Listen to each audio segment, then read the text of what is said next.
ممسوك اداب ده ولا ايه؟ شكله مش دكتور خالص. انا جايبك هنا عشان في بلاغ انك هربت من شغلك كطبيب. انا ما كنتش طبيب لسه، انا رايح امضي ورقه التظلم وامشي على طول. الدكتور مات، انا ماليش ذنب.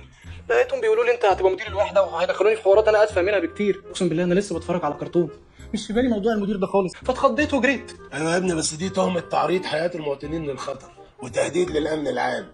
بص يا ابني، الموقف اللي انت فيه ده جديد، بس على الورق انت فعلا مدير الوحده، وهروبك من الوحده بعد وفاه المدير خلى الموضوع سيء جدا قدام المحافظ والوزير كمان، لانه بيسيء للاطباء والوزاره ومؤسسات الدوله كمان. انا عملت كل ده يا فندم؟ انا لسه متخرج من كام يوم، تودوني هناك مدير وفي كفر الشيخ كمان؟ يا فندم انا خايف اروح هناك كدكتور عادي.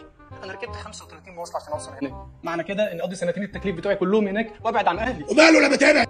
مش شغلك يا بيه. انا ايه المطلوب مني دلوقتي يا فندم؟ بكره الصبح تطلع على شغلك. الصبح؟ ايوه الصبح. الصبح ها يعني بعد ما تتفرج على برنامج الكرتون بتاعك. هل ينفع اجل التكليف بتاعي ال3 شهور دول، اروح على اخر الصيف يكون الجو اتحسن شويه؟